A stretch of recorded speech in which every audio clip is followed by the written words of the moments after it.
Hello. Good evening, everyone. So today we are meeting for the first time. But how many times before Thursday you have attended any lecture of any other subject?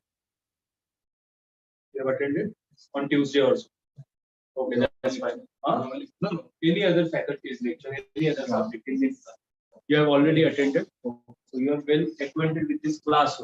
Okay, so today this is an introductory lecture regarding the topic of Indian politics. The importance of this topic is tremendous from your prelims and mains perspective. I hope you know the stages of the examination. The first stage is of prelims, where you have to solve the pattern with MCQs. For every question, 4 options will be given. You have to tick mark 1. Then, if you clear prelims, then you will have to write mains examination, where you have to write the papers, the answers to the questions, and thereafter you have a personality test or interview. So from all these 3 perspectives, this particular topic is very much important. Why is it important? How are we going to study this topic for this examination? And every other thing which is introductory in nature will be covering in today's lecture. Okay, so before moving on ahead with how many of you are well acquainted with the current scenario of Maharashtra state government and Eknath Shinde becoming chief minister of Maharashtra? Yes, all of you? Okay. So what are the questions otherwise you wanted to ask while watching the news or reading through the newspapers regarding this entire scenario? Initially, we were having a government of coalition of NCP, Congress, and Shiv Sena. All of them came together. So the total membership of Maharashtra Vidhan Sabha is of 288. What do we say? When a particular political party can form a government, when they have the majority. What do you mean by majority? That the entire strength divided by 2, sometimes plus 1. Yes. So 144 plus 1. This is the mark of majority.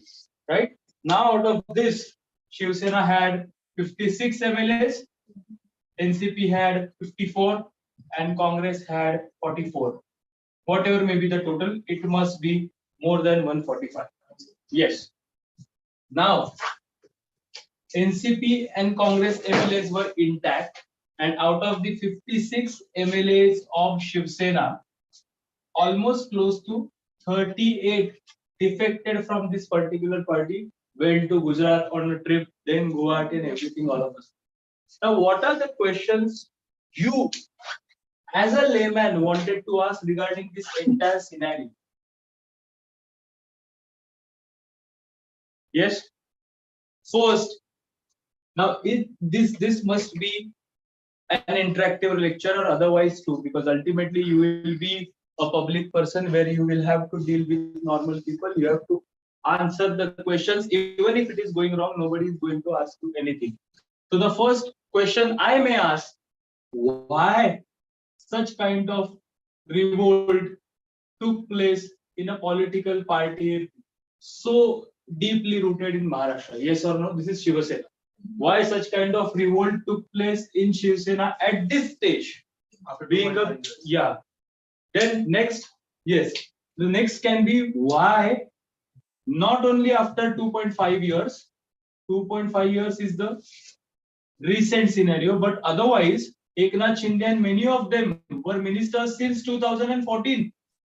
So technically, why after 8 years? Now, if you remember the news during this particular period from 14 to 19, these Shiv Sena MLAs used to say that we are being given subordinate treatment in the BJP government, and therefore we are having resignations with us. Anytime we can resign.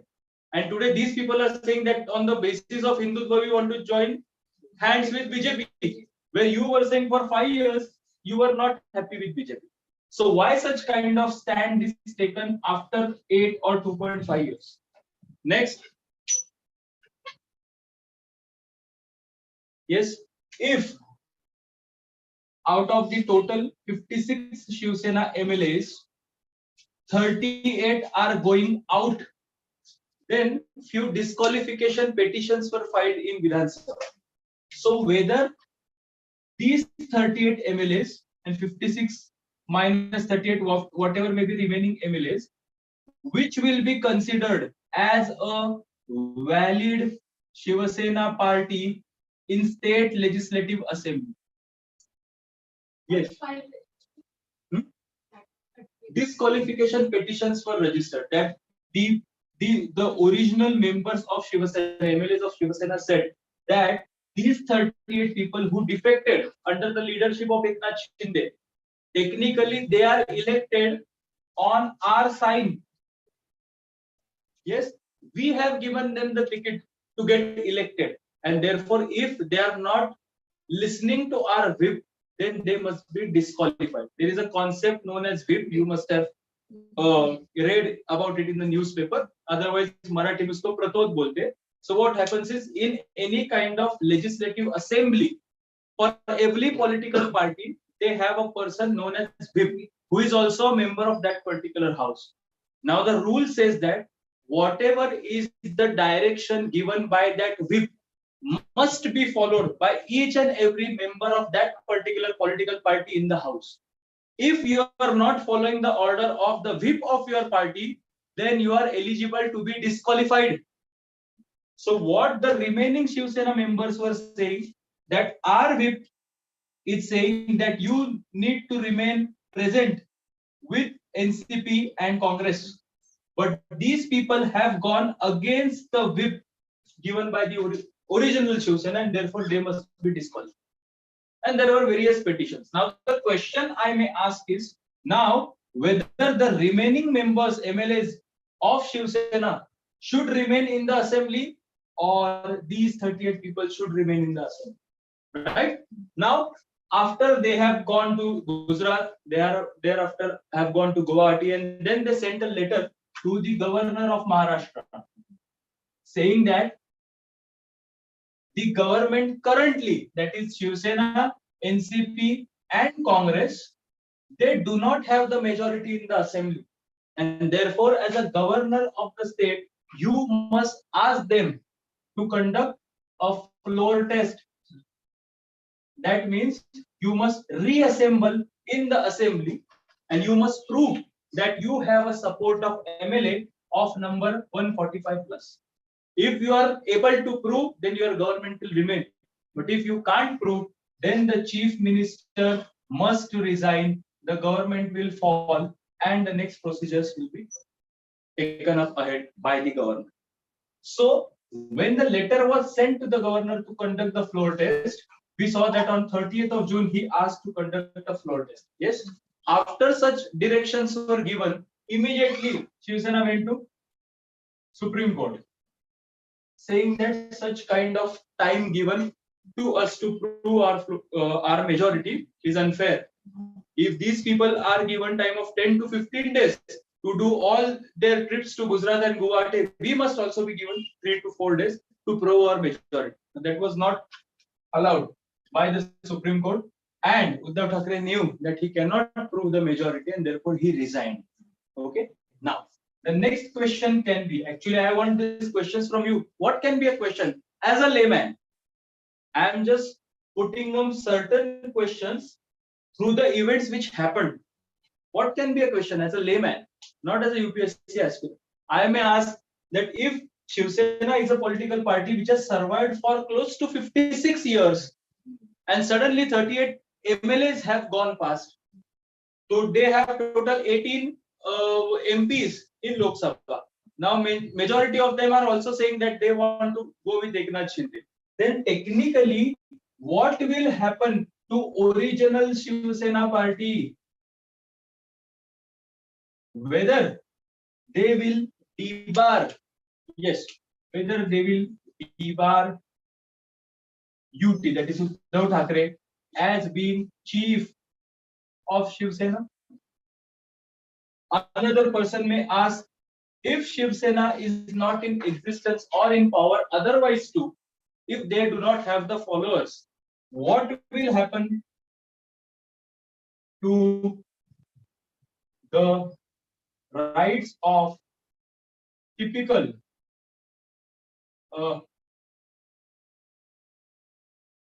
Marathi Manus, that is sons of soil.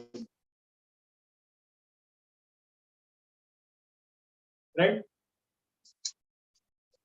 Another person may ask, what will happen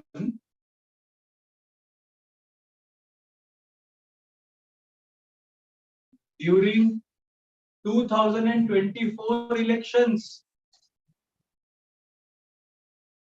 Because now Eknath Shinde is saying that I am still a Shiv Sena member, I am still a Shiv Sena MLA, and therefore he has survived as chief minister. When in 2024, this legislative assembly will be dissolved after 5 years, that is in 2024. Then again, Shiv Sena is not going to give them their side to get elected as a member of legislative assembly. Then he has only two options. One is to get elected independently as an independent member, or else join the hands of the BJP, become an official member of BJP, and then what will happen? And so all, yeah,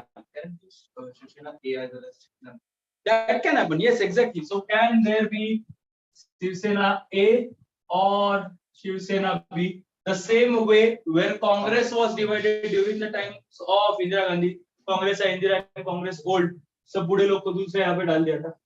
Then on 11th and 12th of July, the Supreme Court decisions are pending, where the Supreme Court will decide who will be technically disqualified. Suppose Eknath Shinde is declared as disqualified on the coming Monday, what will happen to his chief ministership? No, these are total 10 questions I have taken. You were supposed to tell me, but don't. Now, one incident happens for 10 or 15 days, and as a layman or otherwise too, we have 12 questions to be asked. Now, let us come back to the position of being a UPSC aspirant, and let us check the relevancy of this question from our examination and perspective. Right? Now, why revolt against Shiv Sena after 56 years? Are we concerned? We are not concerned. Uddhav Thackeray का क्या होता है? बाला साहेब ऊपर से रो रहे हैं क्या? We are not concerned. Okay? Why after 2.5 years? Why after 8 years? We are not concerned. सब gossip का time pass है. Exam के लिए चाहिए क्या? नहीं. कोई पूछेगा क्या? उद्धव रोया क्या? आदित्य हंसा क्या? We are not concerned. Now, whether these 38 members who defected from Shiv Sena are valid or the remaining members are valid, what do we mean by anti-defection law? How it was incorporated in the constitution through amendment? This becomes a question important for your mains and prelims. Out of these three questions, these are not this one. Next, what will happen to Shiv Sena in Supreme Court? We are not concerned. Okay. Original Shiv Sena. Whether Uddhav Thackeray will be removed as a chief of Shiv Sena, we are not concerned. What will happen to the rights of kya karne ka? Not concerned. Then what happened during 2014 election? We are not concerned. Eknath Shinde chief minister होता है, उसको कौन party का ticket देता है? We are not concerned. कोई भी अलग, हमें कुछ फर्क पड़ता है? कुछ नहीं. पैसा भी वही खाते, पावर में भी वही बैठते, टाइम पास भी वही करते, ट्रिप भी वही करते, हमें कुछ नहीं. नहीं, शिवसेना है, Shiv Sena. We are not concerned. जो भी अच्छा कैंडिडेट है, हमें जो लगेगा उसका बटन हम दबाएंगे, जिसको मेजॉरिटी मिलेगा वो पावर में आएगा. And if Eknath Shinde is disqualified on 11th or 12th of July, whether his chief ministership will be cancelled, and if such thing happens, then what will happen? Whether the state legislative assembly will be dissolved, or BJP will join hands with NCP to form the government, because ultimately they also want the majority. BJP has only 106 members. They want to fulfill the criteria 140 plus. But what will happen to the chief ministership? This is an important question. So out of the 10 questions, only two were important from our examination perspective, and that is the view you always have to take whenever you will be reading the material from the newspaper, from the book, or otherwise. There is a set formula or the process you have to follow. not only regarding the Indian polity, but for any other subject. While studying, you have to follow a process. You need to decide which material you need to read, which material you need to avoid. That will come with the practice, but we just saw a small example as how we can avoid certain questions because those are not important from examination and perspective. We always need to remember that whenever we'll study, whether you study for economy or polity or history, geography, anything, you need not to be a PhD holder in that particular subject.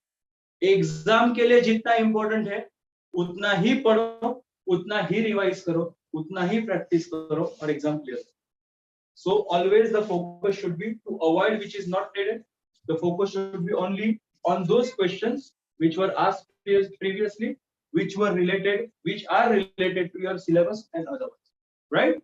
Now we'll start with the basic understanding of this entire paper, syllabus and everything, and the importance of polity in pre and mains and inter. But before that, I need to know your background, whether you are from arts or science or commerce, so that accordingly we may discuss. So will you please tell your name and the background? So I just your question. Yeah, I've just passed out from the okay, commerce. So commerce. Science. Arts. Commerce. Commerce. Arts. Arts. I'm doing a graduation in commerce, but I completed my MA in political science and fire. Okay, super. So majority of you are from commerce. So you might not have read about all these things in your college days. The last acquaintances with such kind of subjects must be in 10th or so. Okay, so all these things will be new to you to an extent, but still we'll start. Now, what's the importance of Indian polity in your pre and mains and interview? The first thing is, this is the highest scoring subject you will ever find through any of the subject in UPSC. You have history, you have geography. Basically, I'm just talking about GS. You have history, geography, polity, economy, general science, and current affairs related to all these subjects. Now, history is vast. Even in terms of optional subject or GS, it is vast, ancient, medieval, and modern. There are many dates you need to remember, many events you need to remember, many reasonings you need to remember. There is no perfect flow because those are the things happened during the course of time. Geography is also a little bit technical. Economics is tough to understand as far as a language is concerned. If you don't have science background, otherwise too many of us took commerce or arts because we did not want to face science. That was the mentality many years before. I don't know why you chose commerce or anything. So polity is the only subject which will give you highest marks in your mains, first of all. Second thing, in preliminary examination, the general weightage, it is not a fixed formula, but the general weightage of polity is close to 15 questions. Okay, each question will carry 2 marks. So out of 100 questions, if you are having 15 questions, that's one of the highest weightages as compared to the other subject. And if you are good with the theory of Indian polity, there is high probability that at least 12 to 13 questions you will get right, which will not be the case with other subjects. Okay. And the third thing is that after you clear this particular examination, the system in which you will be going as an IAS officer, IPS officer, IRS officer, any of the officer, you will be ultimately working in a system which you need to know before you enter the system. So you will be working under chief ministers, variety of other ministries. You might be promoted to the central government. You might be working there, but you need to know what do you mean by central government, what do you mean by state government, who is chief minister, how the other ministries are decided, what do we mean by delegated legislation, how the law is made. Do you really think that the people who are 10th fail, 12th pass, who are the ministers, they are making the laws? They can't even read the stuff which is written in the law. So ultimately, they just have a vision. And that vision is theoretically presented on paper by the people like you who will be the officers. But to do so, you need to know the basic law of land, that is the Constitution of India, and a variety of other laws which are attached to the Constitution of India or arising out of Constitution. So from examination perspective, it is highest scoring. Second is you will be working in the system, so you need to know the system. The third aspect is that in probably in last 6 to 7 years, political science and IR optional is fetching more and more marks. Majority of the students or the aspirants, if you see, who are there in the merit list, majority of them, almost 50 to 60% of them have optional of polity. So if you study polity, GS polity well, then it will be helpful to you even in your optional. So that is also an added advantage. So from importance, the importance of polity from prelims, mains and interview is immense. It will give you more and more marks. It is easy to understand. Only 2 and 3 revisions of this entire subject will help you grasp all the concepts and theory. Okay. Also, these are the things, the basics of which we know. How many of us do not know who is our prime minister, who's our chief minister, or anything? At least 1% of knowledge we have regarding this subject, which might not be the fact with the other subject. Okay, so this, in all this scenario, this is important. Now, I will be letting you know the process with which you need to study this particular subject, and not only this subject, any other subject. So the first aspect or the document you need to have with you is the syllabus. Okay.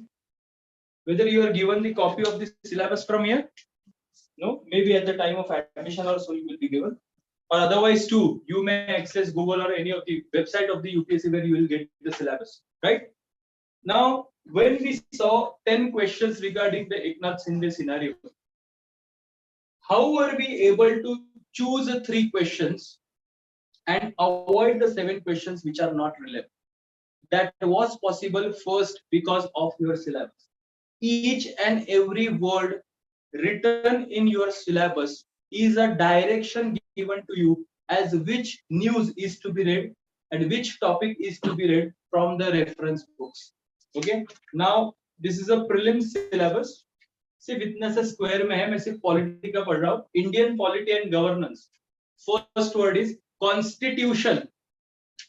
Second is political system. Third is Panchayati Raj. Fourth is public policy, rights, issues, etc. Okay.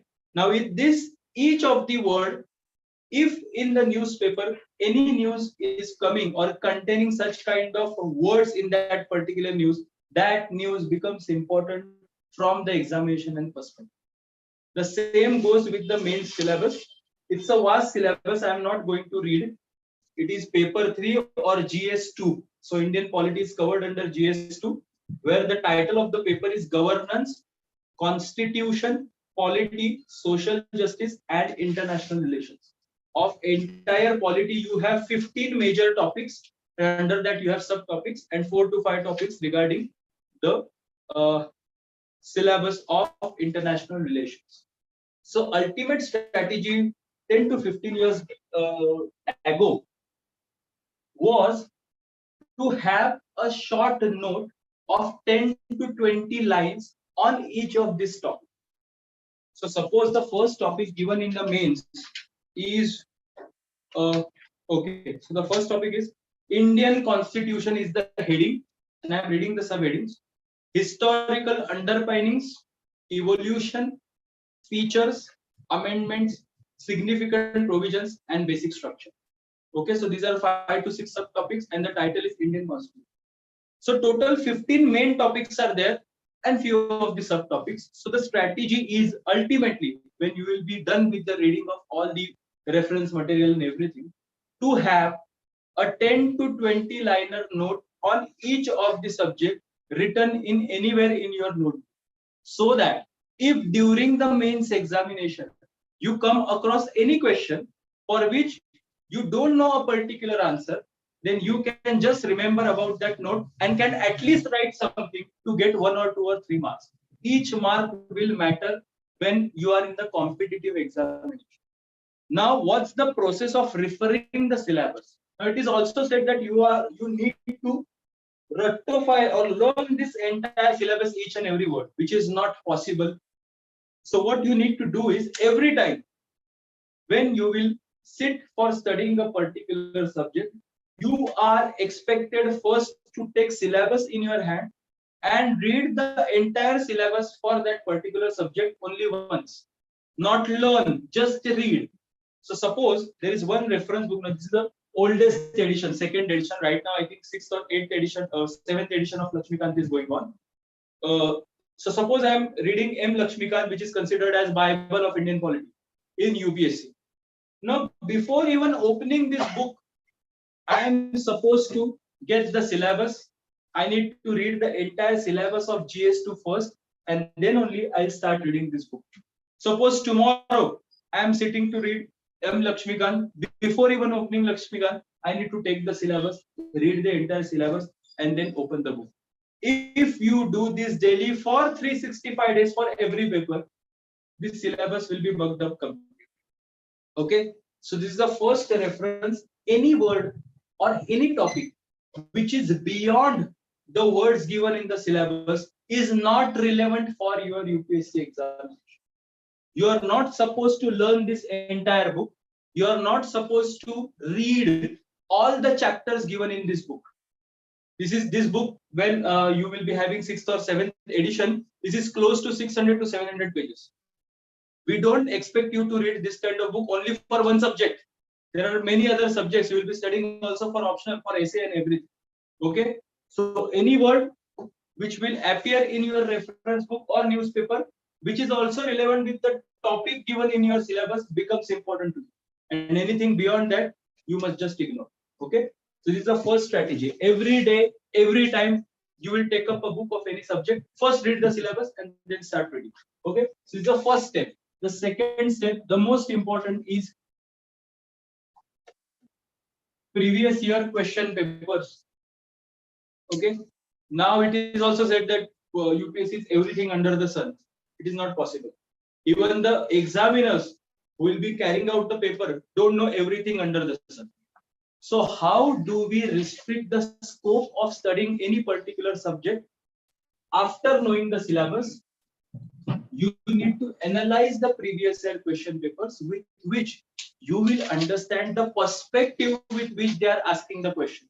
So suppose there is one topic in Indian polity which is known as fundamental rights. All of us must be knowing about our fundamental rights. At least the सबसे basic हमें तो पता है freedom of speech and expression. कुछ भी बकने का आपको जो right मिलता है, fundamental, constitutionally it is protected, right? Now I know that I need to read a topic of fundamental right from this particular book. That topic is given in Lakshmikant for close to 20 to 30 pages. Okay, though I will read all the pages for the first time, how am I supposed to read a particular topic or revise that particular topic? The reference of the same you will get in previous year question papers. You have to go back to the book of previous year question papers. New Vishal publication का आता है, बहुत अलग अलग publication के आपको आता है, जहाँ पे टॉपिक वाइज उन्होंने डिस्ट्रीब्यूशन किया है, और आपको जाके प्रीवियस ईयर में प्रीलिम्स और मेंस में फंडामेंटल राइट्स के चैप्टर के ऊपर किस तरीके से क्वेश्चन पूछा है, whether the question is analytical or whether the question is asked from the perspective of the current news at that time, or only factual question is asked, and only with that perspective you will be continuously revising that particular topic. So to narrow down the scope of your reading and revision, after syllabus, you must read previous year question papers, analyze as how on a particular topic they are asking you the question, and only with that perspective you will be reading that particular topic. हम एक दो example लेने वाले तब आपको पता चलेगा. Right now I am just explaining the process. Right? Now, once you know the topics in the syllabus, which you will be reading daily, once you have analyzed the previous year question papers, and even before studying a particular topic, you will first see the syllabus, then you will again take a book of previous year question paper analysis. You will see as on that particular topic how the questions were asked previously, and then you will jump on to the book or any reference list which you are supposed to study. Okay. So first you need to be thorough with the syllabus, then previous year question papers, then book. Now book list. The first is, of course, M. Lakshmikant. You cannot avoid this book, and other than this book, you need not to read anything else. So M. Lakshmikant is the book, latest edition you need to buy if you are preparing for the first time. If you are preparing since last 1 or 2 years, you must be having it in your hands.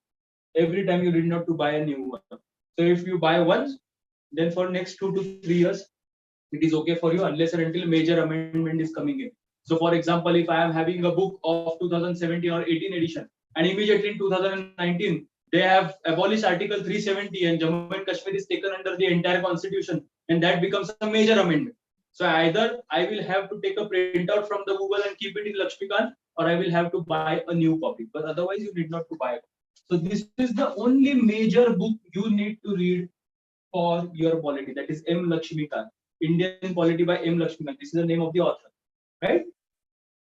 Then, suppose now here in this particular batch, majority of you are from commerce batch.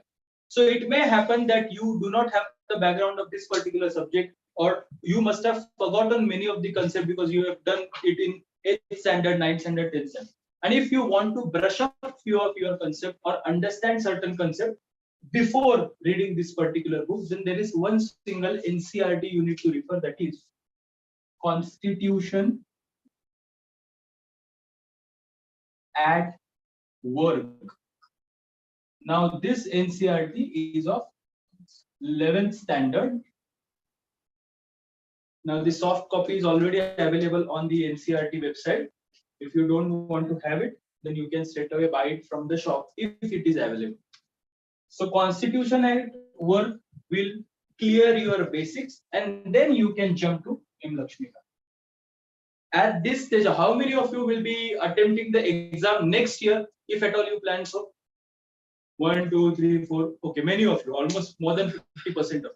So when you are just 365 days away or less than that, if the attempt is in June, away from your examination, you are not supposed to read NCERTs from 6th standard, 7th standard. ये time pass कुछ करने का जरूरत नहीं. ये यमुना ने सतीश को कहा कि तुम्हें ऐसा कैसा हुआ, फिर सतीश ने ऐसी मिट्टी उठाई. ये सब 36 साल का 12 साल का हमारा उम्र और अकल है क्या? नहीं. We have grown up. The same concept without giving such kind of stories are given in the books of 9th, 10th, 11th, 12th. So हमारे पास टाइम कितना बचा है उसको देख के आपको प्रिपेयर करना पड़ेगा. So if you are preparing for next year and still you don't know the basic, this single book will help you, that is Constitution at Work. बाकी कोई भी NCERT पढ़ने का जरूरत नहीं है, that is of 11th, right? So Constitution at Work and then straight away M. Lakshmikant. Now UPSC has become dynamic post 2015 or so. So before that, if you refer to the mains questions, the questions were asked theoretically, were direct and factual. Which of the following, okay, in mains, fundamental right to freedom or freedom of speech and expression has few reasonable restrictions given in the Constitution of India under Article 19. Elaborate such reasonable restrictions with context to the Article 19 of Indian Constitution. That's all. So if you know the article and if you know 6 or 7 reasonable restrictions, you are done with the answer. That is not the case post 2015. They are trying to make you apply your knowledge to the current situation, and therefore you cannot restrict your approach and study only to the books which are given to you. Because today, if almost 10 lakhs of aspirants fill in the form for the prelims, close to 5 lakhs will appear for prelims. Suppose there are 1,000 seats, then 10 to 15 times, so we may say 15,000 will be appearing for mains. Now these 15,000 who have already cleared prelims know the basics from both these books. All these 15,000 students have already read this book. Many of them must be officers in the government, or they must be IRS, and they must be attending exam again to become IPS or IAS. So how you are going to compete with such kind of student if the book list is same? It depends upon how you read the current stuff and how you apply your knowledge to the current scenario. And therefore, to prepare your current affairs, in my opinion, the best magazine you can have is Vision IAS magazine, which is available for free online. Vision IAS के website पे जाओ, आपको free मिलेगा monthly magazine, and also near to the exam they come up with another magazine which is also free online. That is Vision 365. So the current affairs of the entire year is also covered under the same. So for every month you will get, for the entire year you will get Vision IAS magazine. Okay. Why I am saying this? Because this is available for free. So initially when such kind of things were not there, when we used to prepare, we used to buy competition success review and various other magazines. One magazine for 100 rupees at that time, which is not the case today. So you may refer. And because see, reading daily newspaper is very much important if you ask me, but sometimes it becomes difficult for us because we also need to cover variety of syllabus. We alone will be reading a newspaper daily, and we may spend 1.5 hours or 1 hour at least on reading the newspaper. But in these classes, whether Vision IAS or Insights or IAS Baba, you must be knowing many other sites, Drishti IAS, Clear IAS, GS Score, XYZ class. These classes have employed a team of 20 to 25 people who have already appeared in the examination, who sit together, who list down the important news, and who summarize them in a single magazine. Then why you are taking that effort free of cost? उनको तो पैसा मिल रहा है करने का, आप क्यों time pass कर रहे हैं? तो एक ही मैगजीन में जितना इंपॉर्टेंट है उतना ही अगर आपको आएगा तो उतना ही पढ़ो, ज्यादा दिमाग को स्ट्रेच देने का जरूरत नहीं है, वो एफर्ट आप बाकी की चीजें पढ़ने में लगा सकते. So you may refer to a magazine, and ultimately, even if we ignore reading at least one newspaper is important.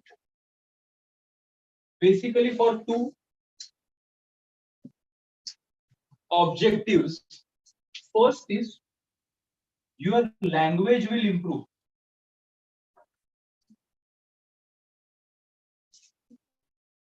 Because if you read Hindu, it becomes difficult for you to understand the words they have used. Superior, fine quality English they are using. We are not expected to write such kind of answers, but if we can take up one or two words every day and can incorporate that word in our answer, then it will beautify our answer. So language improvement. The second, the most important paper where now the aspirants have started scoring, that is of essay. So a particular incident happens. It happens for 15 days, maybe for a month, maybe for 2 months, 3 months. But that entire scenario is covered in one single article, big article in your paper. So you will come to know by reading the papers as how have they summarized the important pointers of the incidents, which was ranging from for almost 2 to 3 months. Okay, so how to summarize the material, how to write a precise format of a particular article, and to improve your language, newspapers are very much important.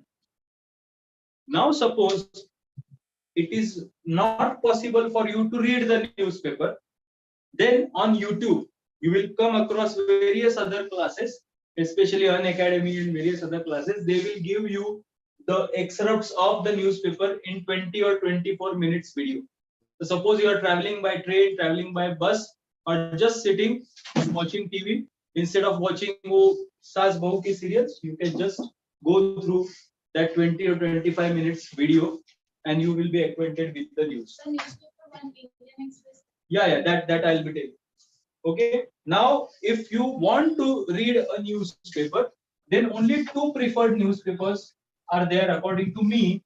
That is Hindu, the Hindu, and Indian Express. Okay. Don't try to read Times of India and everything. Since we used to prepare this, it is Time Pass of India for the UPSC aspirant. Time pass nahi karna. Even if the news is same, the analysis is not that good. Therefore, for UPSC aspirants, it is Hindu and Indian Express. Okay. And the final part of the process. So you have gone through the syllabus. Every time when you will read the syllabus first. Then you will go through the previous year question papers. Though analysis is done once for all, Every time you will read a particular topic, again you will go back to the book of previous year question and you will see as with what perspective they ask the question. Only with that perspective you will be reading that particular topic.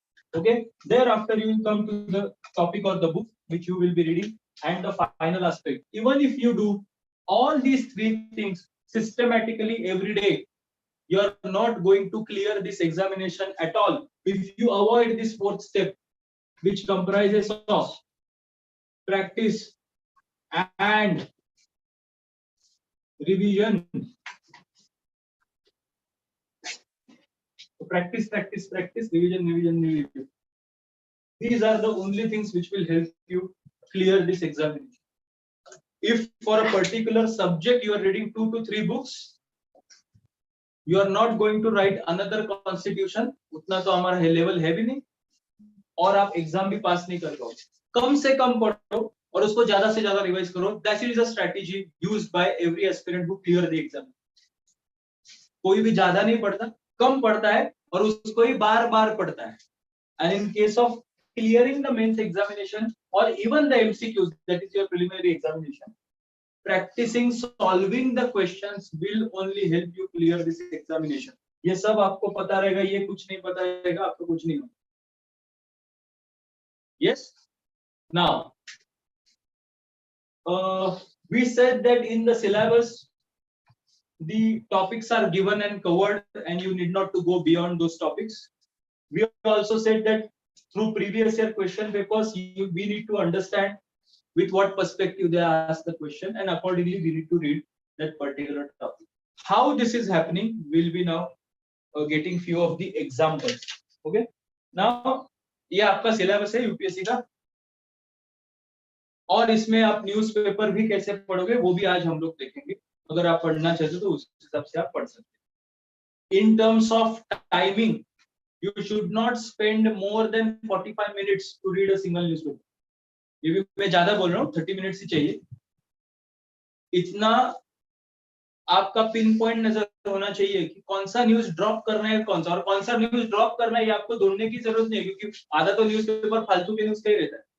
तो सिर्फ कौन सा पढ़ना है उसके ऊपर भी आपकी नजर जाएगी. You can pick up. कैसे वो हम लोग आज एक न्यूज़पेपर में देखने वाले. अभी हम आते हैं कि सिलेबस, टॉपिक और प्रीवियस ईयर क्वेश्चन पेपर, इसको हम कैसे रिलेट कर सकते. So this is your syllabus. Prelim में वापस एक बार पढ़ रहा हूँ. Indian polity and governance, constitution, that is first. Okay. Political system, Panchayati Raj, public policy मज में रखो.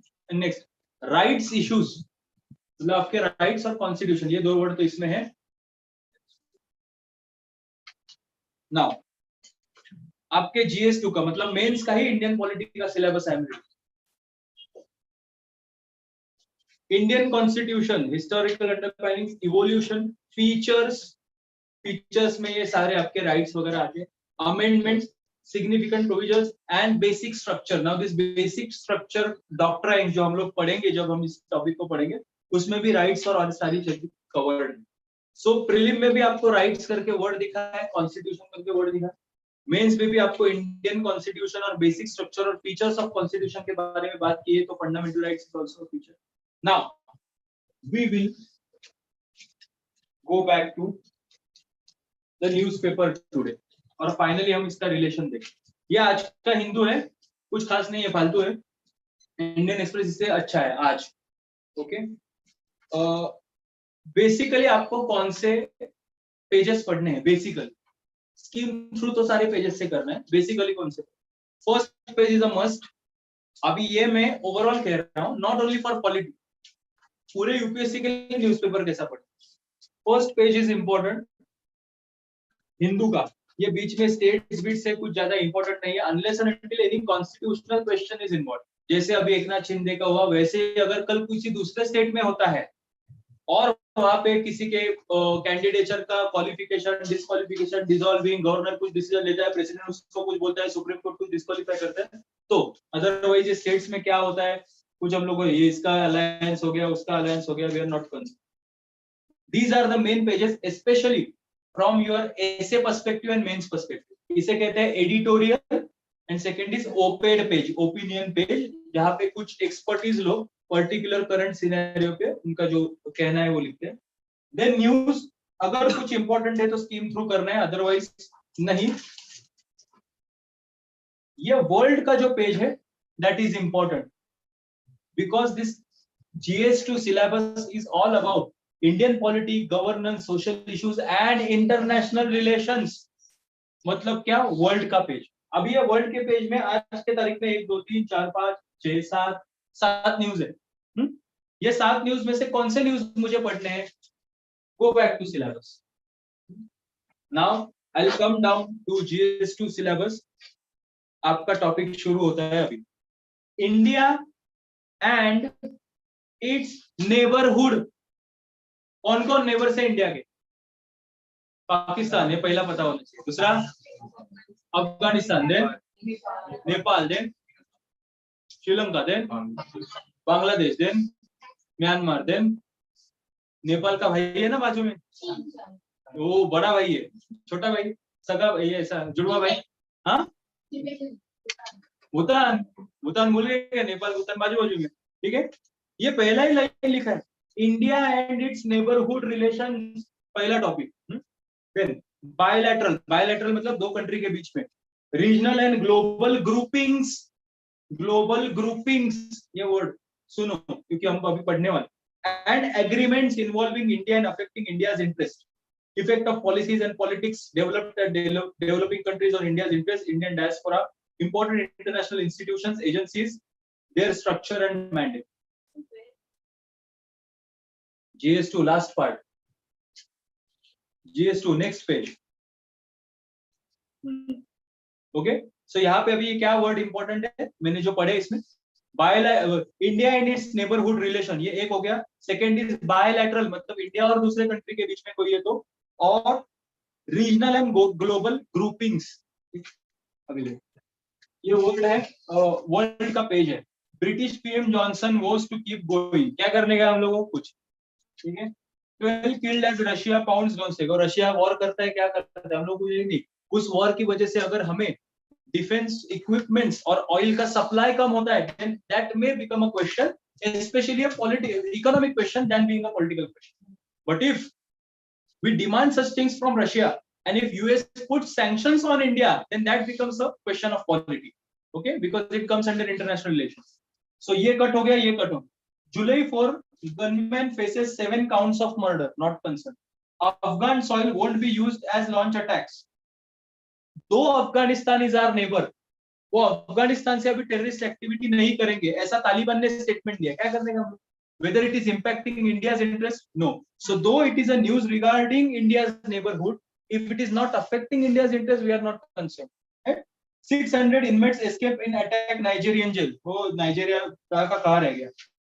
Then China critic jailed for 10 years in Mongolia, not concerned।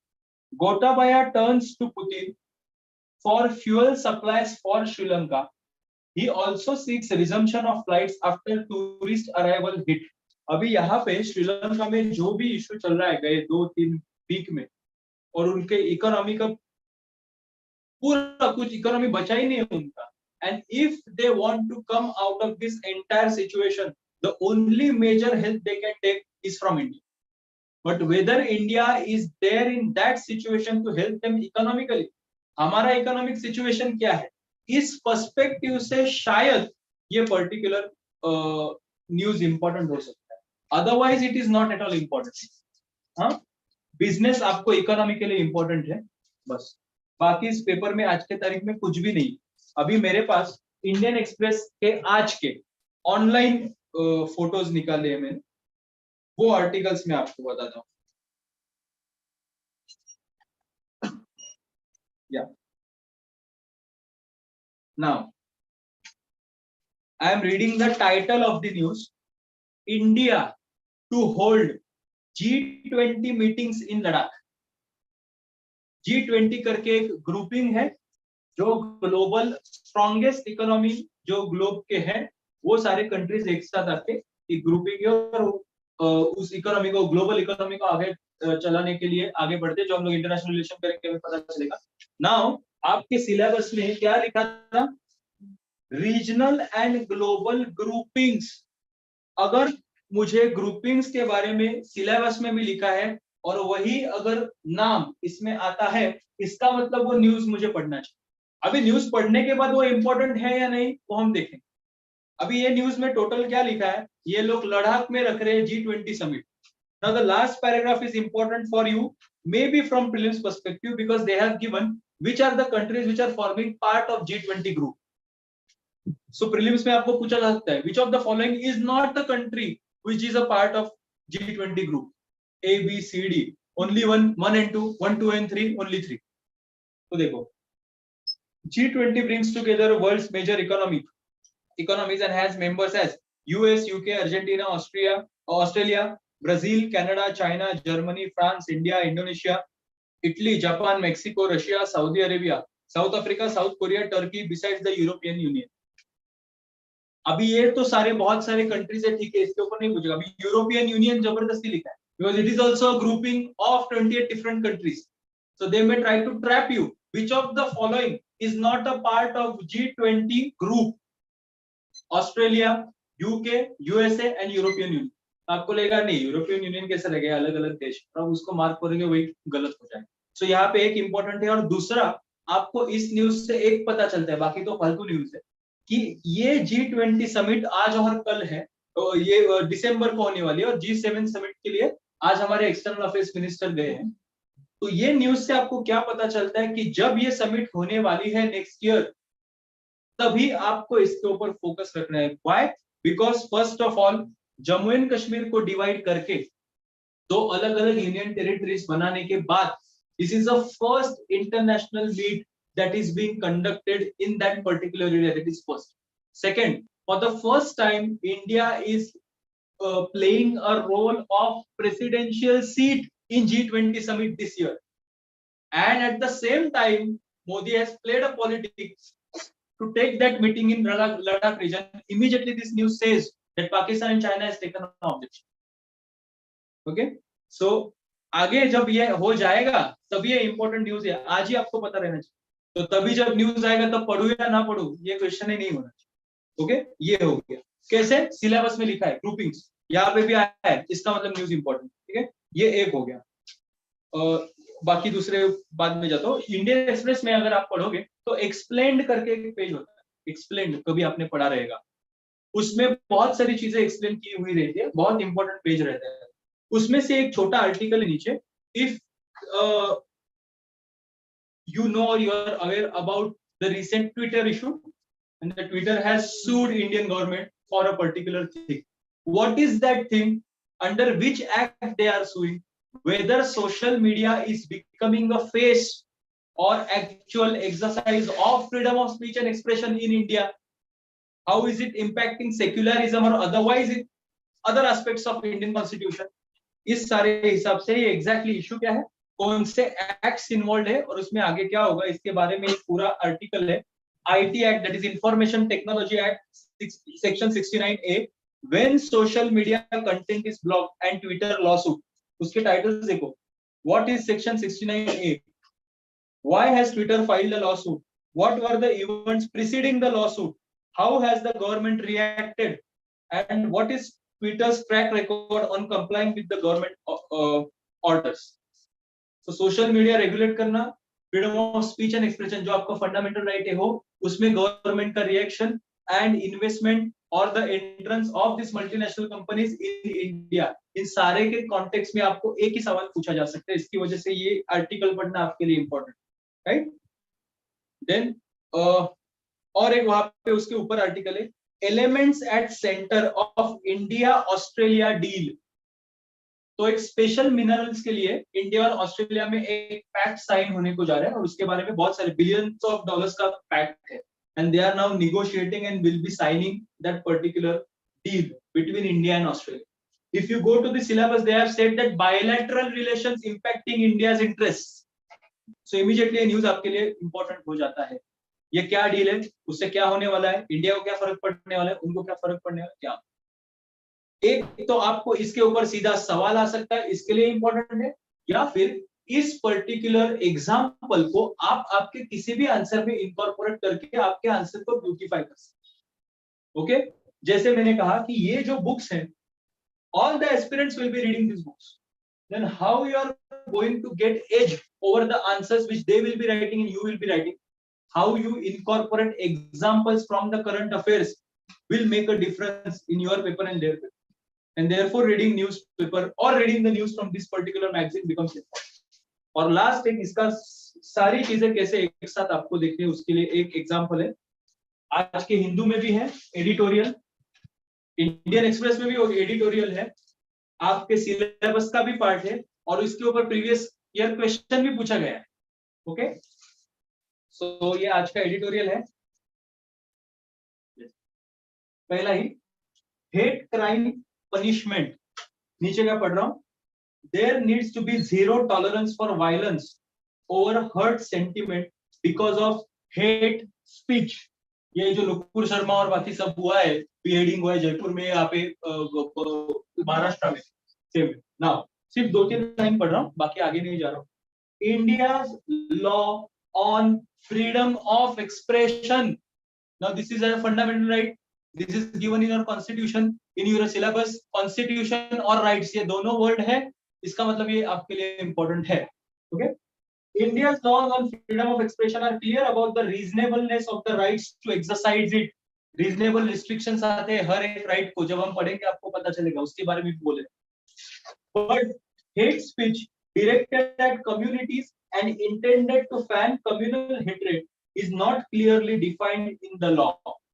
And XYZ law में क्या लिखा है, उसका इंटरप्रिटेशन क्या है. नुपुर शर्मा के केस में वो जो भी कुछ बोली उसकी वजह से इंटरनेशनल रिलेशन में क्या इंपैक्ट है, उसकी वजह से कम्युनल वायलेंस क्रिएट हो सकता है, ये सारी चीजें के बारे में लिखा हुआ है एक आर्टिकल. ओके, सेम में आज ही के पेपर में इंडियन एक्सप्रेस में एक एडिटोरियल ही आया है. यस, उसका टाइटल है पोलिसिंग प्रेस. पोलिसिंग प्रेस में प्रेस के ऊपर जो restriction, weaponization of IPC. IPC मतलब Indian penal code. Weaponization of IPC to set police on journalists cuts across parties and clamps down on press freedom. Freedom of press is implicitly covered under freedom of speech and expression. ये जो बीच में क्या है, alt news के इसको arrest किया है, उसके बारे में ये न्यूज है. But they are talking about hate speech and freedom of press. And the second article in your Hindu is talking about hate speech and freedom of speech and expression. दोनों जगह पे freedom of speech and expression है, दोनों जगह पे hate speech की बात की है. freedom of speech and expression ये आपका फंडामेंटल राइट है जो आपके कॉन्स्टिट्यूशन में दिया है. राइट्स और कॉन्स्टिट्यूशन ये दोनों वर्ड आपके सिलेबस में है, तो आपको ये न्यूज इंपॉर्टेंट है. ये देखने के बाद, ये पढ़ने के बाद, सिलेबस देखने के बाद अभी आप जाओगे प्रीवियस ईयर क्वेश्चन पेपर पे, ये देखने के लिए कि क्या पर्सपेक्टिव से सवाल पूछे जा सकते हैं. और आपको मैं सवाल दिखाता हूं, ये just a moment. Yes, this is a question from UPSC mains 2014. What do you understand by concept of freedom of speech and expression. ये तो थियोरेटिकल है, आपको क्या पता चलता है, जो आपको पता चलता है जब आप पढ़ेंगे आपको पता चलेगा. What do you understand by concept of freedom of speech and expression. Does it cover hate speech also? News में वही लिखा है. Does it cover hate speech? No. पर क्यों नो ये आपको पता होना चाहिए थियरी पढ़ने के बाद. Next, why do the films in India stand on a slightly different plane from other forms of expression discussed? So now they have taken freedom of speech and expression from the constitution. They are talking about the hate speech and they are talking about the rights of media, especially the films. कि films को क्यों differently treat किया जाता है. अगर films के माध्यम से कोई हेट स्पीच बोलेगा या फिर किसी कम्युनिटी के ऊपर डायलॉग करेगा तो उसके अगेंस्ट इतना ज्यादा नहीं आप जाते हैं जितना कि कोई एक बंदा बोलेगा तो उसके खिलाफ. तो ये तीन चीजों को एक साथ करके 2014 में आपको क्वेश्चन पूछा. तो when you go through the syllabus, suppose today I am reading a topic of fundamental right, then I am supposed to go through the syllabus. I have read those words, I have read the relevant news from the newspaper and the magazines. I have gone through the previous year question papers and I have seen कि कौन से perspective में ये factual नहीं पूछ रहे कुछ. इनको पता है कि आपको freedom of speech and expression क्या है वो पता है, वो भी पूछ रहे हैं क्या इसमें हेट स्पीच कवर्ड है. और वो पूछ रहे हैं क्या ये हेट स्पीच फिल्म के माध्यम से दिखाया जाए तो थोड़ी लिबरल ट्रीटमेंट मिलती है, इसके ऊपर आपका क्या ओपिनियन है, ये वो पूछ। इसका मतलब the question on the topic of fundamental right is more application based than being a theoretical based. तो जब मैं ये चैप्टर लक्ष्मीकांत से पढ़ूंगा तो मैं उसके फैक्ट्स को रट्टा मारने के बजाय सिर्फ उसका अंडरस्टैंडिंग बढ़ाऊंगा और उस टॉपिक के ऊपर करंट में जितने भी न्यूज आ रहे हैं वो सारे न्यूज नोट डाउन करके मेरा करंट का बेस उस टॉपिक के लिए ज्यादा बढ़ाऊंगा कि पर्सपेक्टिव वो है पूछने में। And this is the way you are supposed to study, otherwise everyone in this country will be reading that book, वही चैप्टर वही पेज वही लाइन वो भी पढ़ेगा, आप भी पढ़ोगे मैं भी पढ़ूंगा, सब लोग पढ़ेंगे, उसको कट करके आप कंपटीशन में टिकोगे अगर आप इन सारी चीजों को एक साथ लाके उसी फॉर्म में पढ़ाई कर सको तो। यस, सो ये एक हो गया। इसके बीच में सिर्फ ये मेंस के बारे में हम ज्यादा डिस्कस किया, सिर्फ एक प्रीलिम के बारे में आपको पासिंग रेफरेंस दे रहा हूं मैं कि मेंस में कैसे क्वेश्चंस आते हैं। हम लोग ने देखे अभी 2015 onwards they are asking you analytical questions and everything, they are hardly asking you the factual questions on it.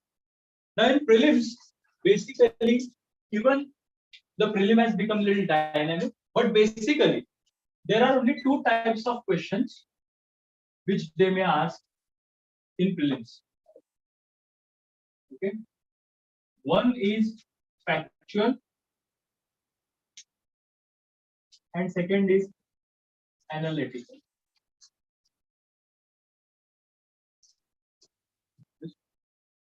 अब ये फैक्चुअल मतलब क्या है? Which of the following is not a reasonable restriction given under Article 19 for freedom of speech and expression? Freedom of speech and expression को आगे में से कौन सा रीजनेबल रिस्ट्रिक्शन नहीं है? 1 public order, 2 security of India, 3 public health, 4 deformation. अभी मैं कुछ बात करता हूं उसके किसी का हेल्थ पे क्या असर होने वाला है? हाँ, मैं कुछ गाली दूंगा फिर उसको डिप्रेशन आएगा फिर उसके मेंटल हेल्थ को प्रॉब्लम है, ऐसा टाइम पास कॉन्स्टिट्यूशन में नहीं लिखा है। Otherwise all the other 3 factors are the reasonable restriction and public health is not. आपने सीधा वो टिक कर दिया, आपका हो गया। So if you know the fact, you can answer the question. But if you don't know the fact, it is very difficult for you to answer the question. That is one perspective in which they will ask you question in prelims. और majority आजकल question पूछे जाते हैं, that is analytic. Which of the following statement regarding XYZ is true? 1, 2, 3, and the options given are 1 and 2, 2 and 3, 1 and 3. 1, 2 and 3 मतलब सारे combination दिए, सब combination दिए। तो आपको फैक्ट भी पता होना चाहिए, आपको थोड़ा क्लेवरली कुछ चीजें कट भी करने आनी चाहिए और फिर फाइनल आप उस आंसर के ऊपर आओगे तो ये आपका आंसर करेक्ट होगा। Majority of the aspirants who are holding all India rank 1, they also know confirm answers in prelims only for 40 to 50 questions. बचे हुए 50 तो उसको भी नहीं आती, वो भी मटका ही लगाता है। जिसका लॉजिक, प्रैक्टिस और थियरी का बेस ज्यादा अच्छा उसका मटका अच्छा, और जिसका मटका अच्छा वो प्रीलिम को निकाल लेगा। फिर मेंस में थोड़ा स्किल आता है, कैसे आप आंसर लिखते हैं, कितना आपका रिमेम्बर कर पाते हैं इंफॉर्मेशन है everything. Okay, so these days since last 5 to 7 years they are asking more and more analytical question, but there are only 2 forms in which they may ask. एक तो फैक्चुअल, आपको पता है या फिर नहीं पता, और एनालिटिकल में आपको थोड़ा गेस वर्क करने के लिए टाइम मिलता है कि हाँ मुझे ये तो पता है कि ये नहीं है। इफ यू नो कि 2 नहीं है, नहीं 2 हो गया, ज्यादा हो गया, 1 2 3 एक नहीं है, 2 है कंफर्म पता है, पर 3 के बारे में मुझे डाउट है, तो शायद आप उसमें से कुछ कट करने की कोशिश कर सकते हैं। ओके, सो एनालिटिकल में वो आपको एक फायदा होता है, थोड़ा सोच के थोड़ा लॉजिक लगा के कट करके कुछ ऑप्शन, फाइनली आप किसी एग्जैक्ट ऑप्शन पे आ सकते हैं। फैक्चुअल में एक तो आपको पता है, एक तो आपको पता नहीं।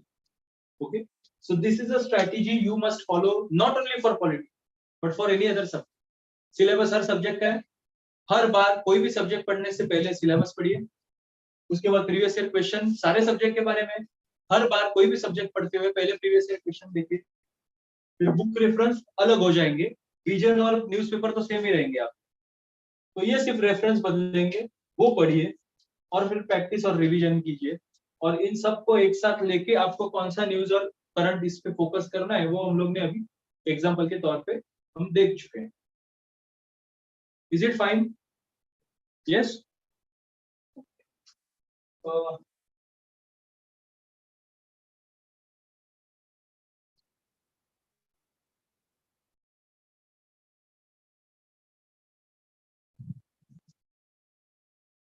अभी एक सवाल देखते हैं मेंस का, और देखते हैं कि क्या और कैसे हम इसको आंसर कर पाएंगे, और किसी भी मेंस के क्वेश्चन को देख के उसको कैसे कट करना है और किस हिसाब से आंसर लिखना है वो हम एक बार देखेंगे। ये इंट्रोडक्टरी है लेक्चर, तो आपको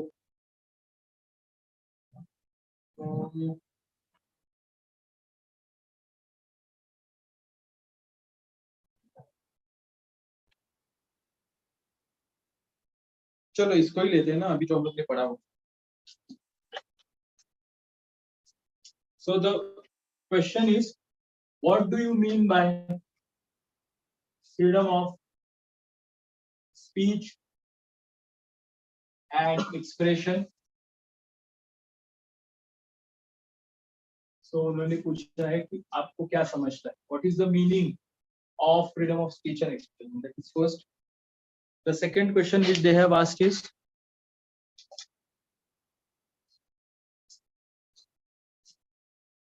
does it include hate speech?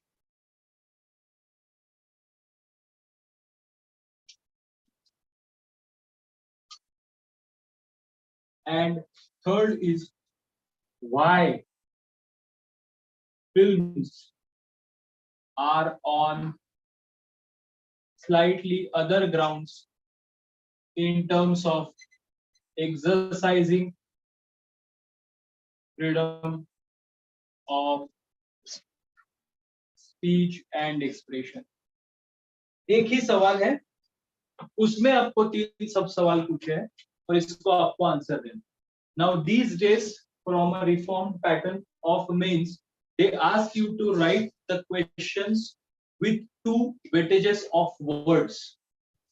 So either you will have to write an answer in 150 words, or you will have to write an answer in 250 words. हर एक क्वेश्चन के आगे आपको वर्ड लिमिट दिया रहता है, उस हिसाब से आपको लिखना है. अभी आप इसको और टोन डाउन कैसे करोगे कि जनरली हम लोग को यूनिवर्सिटी के स्टूडेंट्स हैं हम लोग, तो हमें एक ही पता है कि पेजेस भरना, मूवी की स्टोरी लिखनी है, गाना लिखना है, कुछ भी पेजेस भरो मार्क, ये हमारा टेंडेंसी. वो यहाँ पे तो नहीं चलता है, फिर भी we can do so. Suppose because of my handwriting I can write 6 words in one line. Okay, तो हम इसको अगर 6 से डिवाइड करेंगे तो कितना होगा?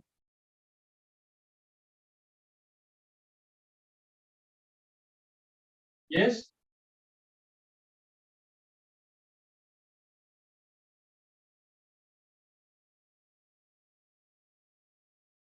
So अगर मुझे 150 वर्ड्स में लिखना है तो मुझे 25 लाइंस का आंसर लिखना पड़ेगा.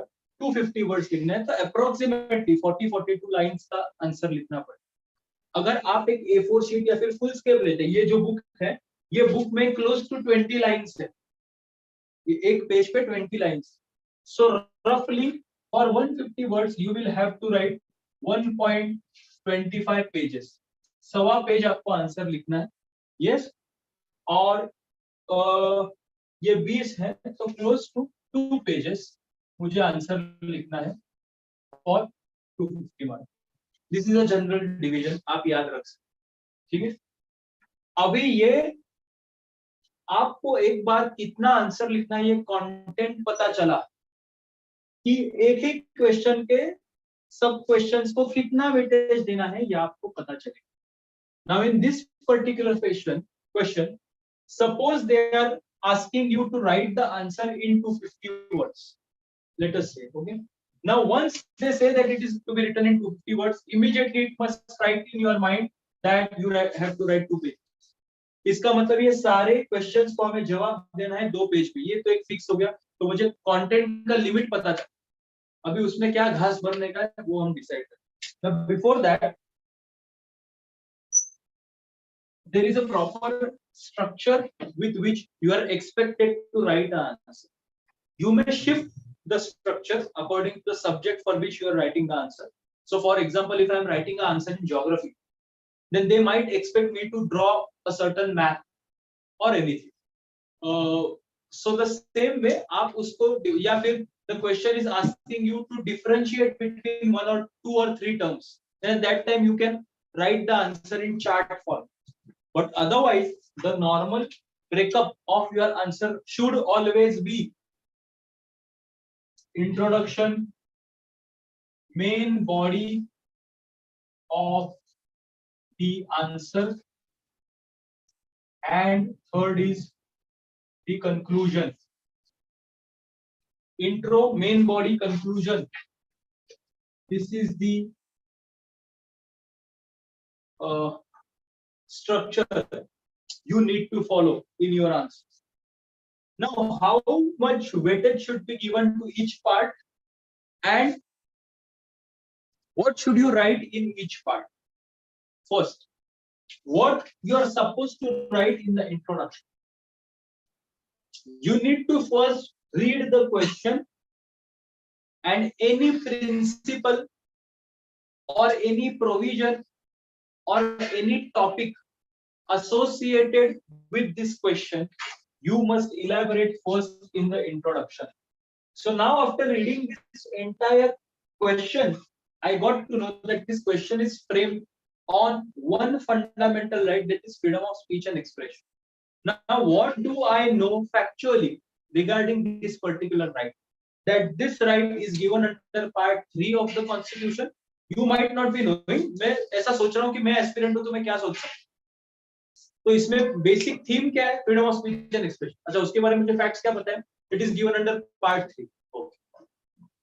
Then those are enforceable. That means if fundamental rights are violated, you can straight away go to the Supreme Court under Article 32. Okay. और क्या है? It is the most exercised yet most debated right. क्योंकि क्या हमारे यहाँ पे कौन क्या बोलता है उसको कुछ लिमिट नहीं रहता. तो जितना ज्यादा एक्सरसाइज होगा उतना ज्यादा कंट्रोवर्सी, जितना ज्यादा कंट्रोवर्सी उतना ज्यादा इंटरप्रिटेशन. सो 3 वर्ड मुझे मिल गए. ये 3 वर्ड अगर मैं इंट्रोडक्शन पे लिखूंगा तो immediately when the examiner will see my answer, within first 2 to 3 lines he'll come to know that you know what is asked in the question and you are well aware regarding the theory. And once he has an affirmative perspective towards looking at your paper, it is a gaining point for you. So what do we mean by introduction? Any principle or provision associated with the theme of the question must be written in the introduction. This introduction should not be more than 3 lines. Okay. So out of the 2-page answer, you know that for 3 lines, max to max 4 lines, you have to write the introduction, and there you need to write any principal provision. So मैं क्या लिखूंगा? Part 3 में लिखा है enforceable है, आप supreme court में जा सकते हैं इसके अगेंस्ट, और मोस्ट डिबेटेड और मोस्ट इंटरप्रिटेड. हो गया मेरा 3 लाइन. अभी straight away I will come down to the main body of the answer. Right. तो 3 लाइंस आर टेकन अप. पहले कंक्लूजन के बारे में बात करते हैं, फिर मेन बॉडी के ऊपर आते हैं, क्योंकि इसका क्या आंसर है वो हम सबको पता है. बिकॉज सोचो कि आपको सब पता है थियरी, तो आपको ये पता है मोर और लेस इस देश में जो भी कोई लिखने वाला है वो मोर और लेस यहाँ पे सेम ही लिखने वाला है. Now what you are supposed to write in a conclusion? Now conclusion will also consist of 4 to 5 lines.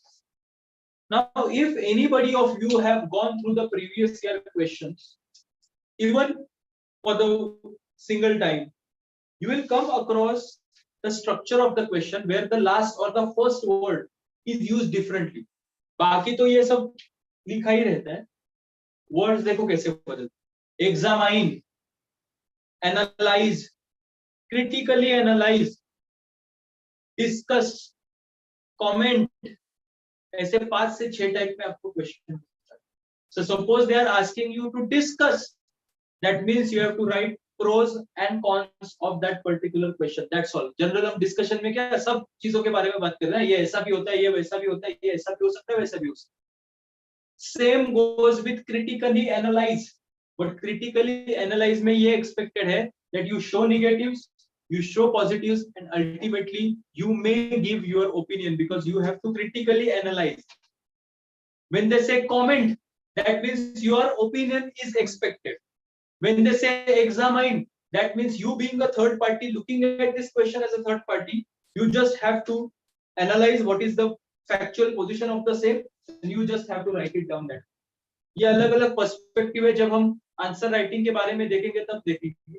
पर जिस नजरिए से आपको क्वेश्चन पूछा गया है वो कंटेंट इस आंसर को कंक्लूड करते वक्त आपको लिखना है. So suppose they are asking you to comment on this particular question, that means your opinion is asked. So after writing the entire question, you will write your opinion in that particular question, but of course the opinion must be positive. क्योंकि क्या आप ultimately government के service में जाने वाले, बहुत सारे challenges आएंगे. It is expected from you to give a positive solution. कल डीएसपी बन गए, डीसीपी बन गए, सामने इतना बड़ा राइड चल रहा है, 10 12 15 हजार लोग आपके यहाँ पे आ रहे हैं, स्टोन पेंटिंग हो रहा है, आप बोल रहे हैं कुछ नहीं, इसका कुछ नहीं होने वाला, आएंगे 2-4 लोगों को ठोकेंगे, जाएंगे. हम लोग क्या करना है, चलेगा क्या? ऐसे नहीं चलेगा. Every time in any difficult situation you are expected to come up with a positive solution. Therefore आपको ओपिनियन भी रहेगा, थोड़ा ट्विस्ट करके आपको पॉजिटिवली. अगर आपको इसी क्वेश्चन को ये सब लिखना है और बोला है क्रिटिकली एनालाइज, तो आपको इसके पॉजिटिव्स भी लिखने हैं, निगेटिव्स भी लिखने हैं. जो अब अभी हेडिंग हो रहा है, ये हो रहा है, वो हो रहा है. पॉजिटिव्स क्या है कि आपको डेमोक्रेसी का फंक्शनिंग होता है. अगर डेमोक्रेसी में कोई बात ही नहीं करेगा तो हिटलर शाही हो जाएगा, डिक्टेटरशिप. सो डेमोक्रेसी का basic function is freedom of speech and expression. जब तक लोग बात नहीं करेंगे, गवर्नमेंट को क्रिटिसाइज नहीं करेंगे, तब तक डेमोक्रेसी फंक्शन नहीं होगा. प्रीएम्बल में हम लोग क्या कहते हैं, we the people of India. That means सारी पावर मेरे हाथ में है और मुझे बात करने को नहीं देंगे तो कैसे चलेगा. सो अकॉर्डिंगली क्रिटिकली एनालाइज अगर आपको पूछा है तो प्रोज लिखो, कॉन्स लिखो और बाद में आपको ओपिनियन दो. So conclusion will depend upon that final word that is asked to you in your question and main body. तो इसके जो भी आंसर्स है वो what is meaning of freedom of speech and expression वो आपको लिखना है. आर्टिकल 19 में जो भी लिखा है वो. Does it include hate speech? Of course not. Whether there is any special provision made in the law of India against hate speech? No, it is not there. They are asking to amend Indian Penal Code and insert one section in Indian Penal Code to penalize hate speech, but as of now it is not considered. और ये film को क्यों होता है? कल राज ठाकरे आके जो भी कुछ बकता है उसके भाषण में, क्या उसके ऊपर कुछ सेंसरशिप है? नहीं. वो आएगा, उसका सभा है, उसने पैसा दिया है, उसने ट्रक भर के लोग लाए, जो आए जो बात करेगा और निकल जाए. सारे पॉलिटिशियंस के बारे में यही है और कोई लोग हैं उनके बारे में यही है. पर जब भी कहीं भी फिल्म को पब्लिश किया जाता है उसके पहले उनके कॉन्ट्रैक्ट्स होते हैं, सर्टिफिकेशन बोर्ड का सर्टिफिकेट रहता है, जिसकी वजह से हमें पता चलता है कि एडवर्टाइज के बाद अभी फिल्म शुरू होने वाली है ना. थिएटर में बहुत बार टाइम पास ऐड चलते हैं, हम लोग बोर हो जाते हैं, कब जब पता चलता है आपको ये फिल्म है. वो जब सर्टिफिकेट आता है AUA और वहां पे आपको फिल्म का नाम दिखता है तो सेंसरशिप है. सारे लोग कॉन्ट्रैक्ट लिखते हैं. जब भी आपको फिल्म दिखाई जाती है उसके सबसे पहला जो स्क्रीन रहता है that is regarding disclaimer. So when any particular statement is made through the films, they are already giving you a disclaimer. They are already certified by a body which is appointed by the government. They are liable to the people or otherwise to the concerned people through the contracts they have signed. हर एक actor को, director को, producer को contract sign करना पड़ता है कि आप इस पिक्चर में काम करोगे, 2 महीना मुझे आपके डेट्स दोगे तो आपको 5 करोड़ मिलेंगे, जो भी कुछ उनका रहेगा. So when such kind of legal bindings and expressions are there, then if any statement is made by the films, it is not given that much of harsh reaction. But when a common single person like you and me will go and make any kind of statement which will create chaos and situation of public order in the society, then of course that must be regulated under freedom of speech and expression. So why this is given different treatment? Because इसको है hate speech cover होता है क्या? नहीं होता. Freedom of speech and expression क्या है? Reasonable restriction क्या है? जो आपको लक्ष्मीकांत में दिए, आपको सब पता है. जब हम लोग टॉपिक करेंगे आपको पता है. ओके. और अभी इस आंसर को आप फाइनल टच कैसे देंगे? ये जो इसके जो आंसर्स हम लोग ने देखे 1 2 3 नहीं है, ये जो है ये सब जो 15,000 लोग मेंस लिख रहे हैं सब वही लिखने वाले. आपका आंसर डिफरेंट कैसे होगा? अगर आप में से किसी ने भी ये दो एडिटोरियल्स पढ़े हैं और उसका रेफरेंस लेके अगर आप एक भी एग्जाम्पल यहाँ पे दोगे तो आपका आंसर इनरिच हो जाएगा.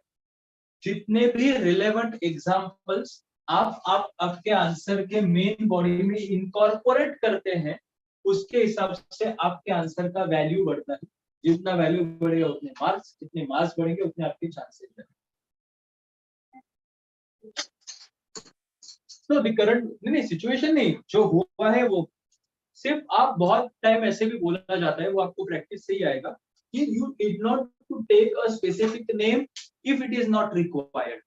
So you may say that hate speech. No, it is not included. Hate speech is not included under the fundamental rights given under freedom of speech and expression. हाँ, अभी इसके इम्पैक्ट क्या है इसके बारे में दो there is a huge demand to amend IPC to incorporate the provisions regulating penalizing hate speech which has increased on the background of recent incidences happening in the state of Rajasthan, that is Jaipur and Maharashtra, for beheading the innocents through communal motives. अभी आपने बोला ये जयपुर और महाराष्ट्र में जो beheading हुआ है वो इमीडिएटली जो पढ़ने वाला है वो ऑलरेडी ऑफिसर रहता है, उसको पता है आप नुपुर शर्मा के बारे में, उसके बारे में क्या हुआ है वो सब. जब नुपुर शर्मा का ये स्टेटमेंट है उसकी वजह से ये सिर्फ नेशनल इवेंट नहीं है, इसको आप यहाँ पे ये भी बोल सकते हैं. अभी ये आपके आंसर को एकदम ऊपर लेके जाएगा कि it also had international reactions. Majority of the middle east states they said that we will not be providing you any kind of oil and other kind of support to India unless and until this woman is penalized or you are taking your statement back officially by the government. Now she is a representative of BJP, not of the government of India. Why should government of India do so? Now if this is a situation 30 years before, we could have had thought about it, क्योंकि हमें oil तो वहां से ही मिलता है. अभी हमारे पास US और रशिया है, हम लोग बोले नहीं देंगे, क्या करने. Immediately 2-4 दिन में वो नीचे आ गए. Of course India has that much power as of today and therefore we could do it. But what we can say is that even if it is not included in the constitution under this particular right, why it is important to contain such kind of right? Because it does not have only the domestic reaction, it is also is having international reactions. और इसको और आप cut करके लिख सकते हैं कि when you will study article 19 जब आप हम लेक्चर्स में कवर करेंगे, their constitution has given reasonable restrictions. So 5 to 6 restrictions are given where they are saying that you may exercise this right as a fundamental right, but the following things should not be violated. उसमें एक condition ऐसी है, relations of your country with foreign states. So you should not exercise this right in a way that it will impact relation of India with the foreign state. Whether that happened with Nupur Sharma statement, yes. Are you getting it? So these relations can be incorporated in your answer in order to enrich your answer. But this will become possible only with practice and revision and continuous keeping good with the current developments and events. Yes? Are you getting it? ज़्यादा heavy हो गया क्या? 7 minutes of writing. हाँ 7 minutes of writing. yes. So वही ना कि आपका speed कब डेवलप होगा जब आप प्रैक्टिस करो तभी डेवलप होगा. Yes. So this is all about how you are supposed to study polity. What's the importance of polity? What's the book list you have to follow? How you have to find a balance between the syllabus previous year question papers and the books. How you have to analyze a particular news as being important for your examination, and even after reading the entire content, how you are supposed to incorporate that to write a particular answer. ये सब हम लोग ने cover.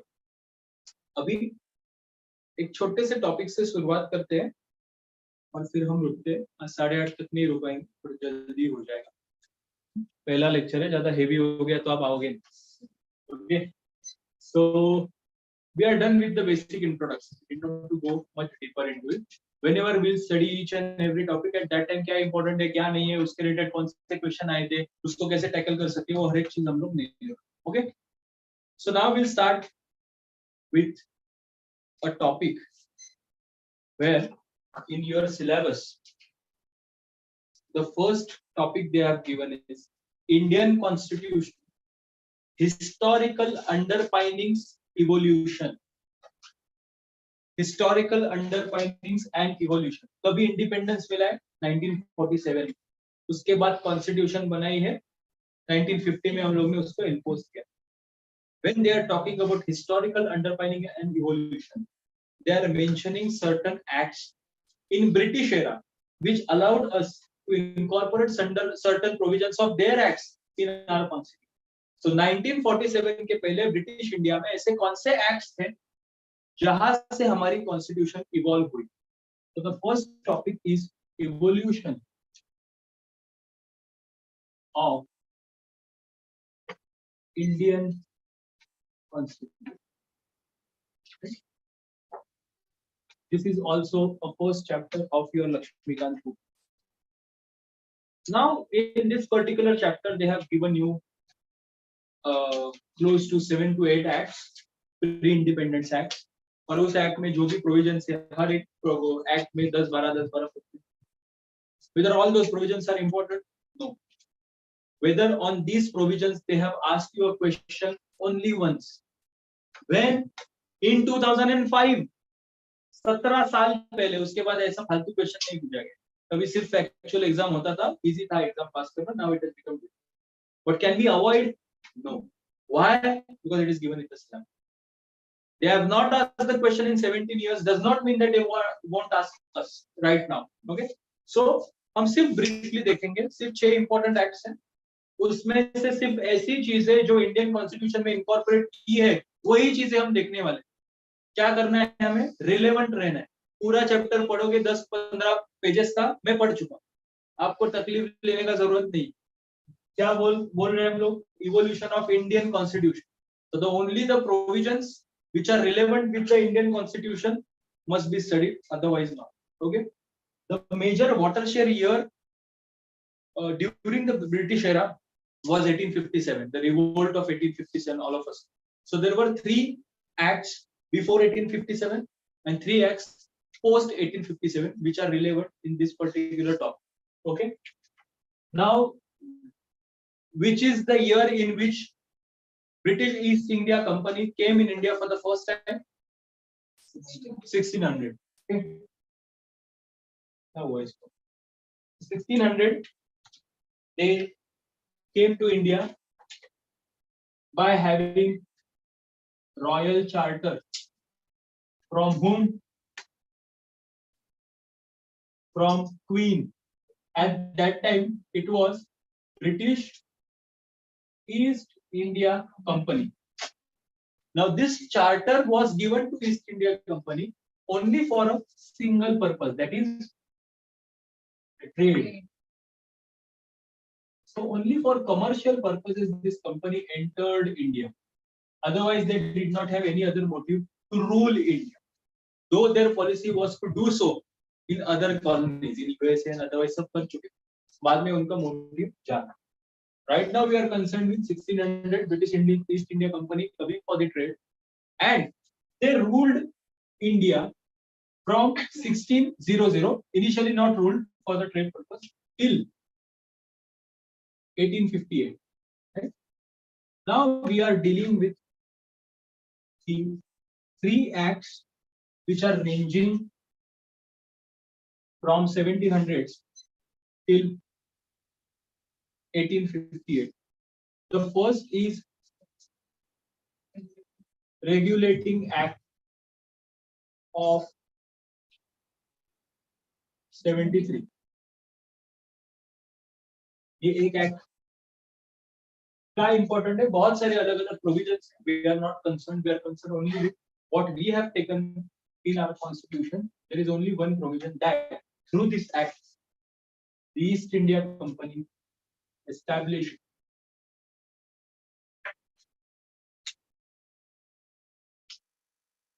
Supreme Court of Calcutta, which is close to 1770. Supreme Court of Calcutta. Do we have Supreme Court in India? Yes. At that time, why Supreme Court of Calcutta was established? Because if you see, even if you study modern history, almost till 1905, or almost till, I may say, till Mahatma Gandhi came to India in 1915, the major center of all the revolts was in Bengal. आप कोई भी देखो, सारा Bengal presidency was the dominant presidency in entire India. जितने भी freedom fighters आप moderates जो है majorly, आप देखो except Lokmanya Tilak and all, सब लोग वहां से, व्योमेश चंद्र बैनर्जी, ये वो रविंद्रनाथ टैगोर, सब वहां से बंगाल से. And therefore Bengal was a major presidency, and therefore establishment of Supreme Court of Calcutta, this was the first thing where they wanted to establish a judicial authority at the national level at that time. उसको वो लोग federal बोलते थे, हम उसको national बोलते. Same way इसी को उठा के हम लोग इंडिया में अपना सुप्रीम कोर्ट बना लिया मेजर चंक पे. कहाँ पे? जहाँ पे हमारा कैपिटल, कहाँ पे? दिल्ली में. ओके, ये. Then second is the charter act. 2 charter act है, एक 1833,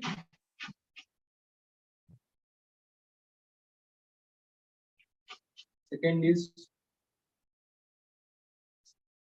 1853. Okay. Now, before 1833, because Bengal was a major presidency in British India, not British India, East India Company ruled India.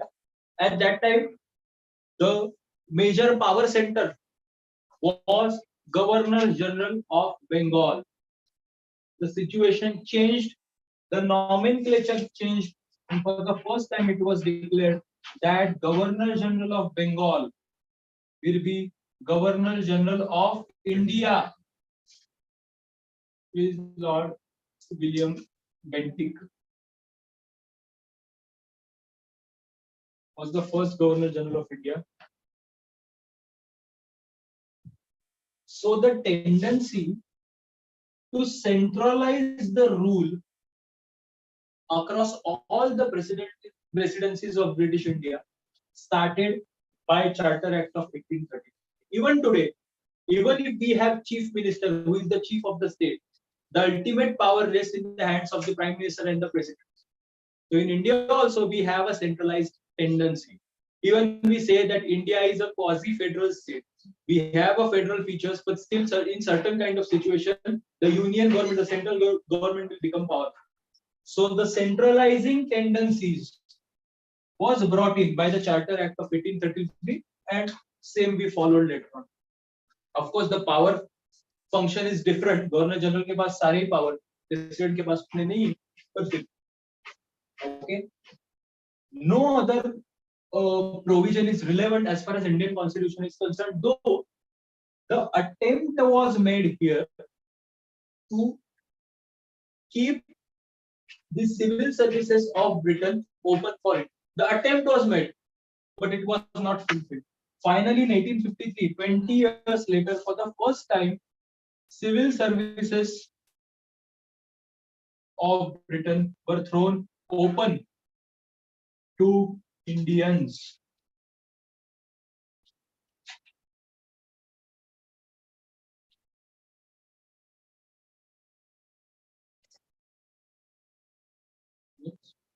and even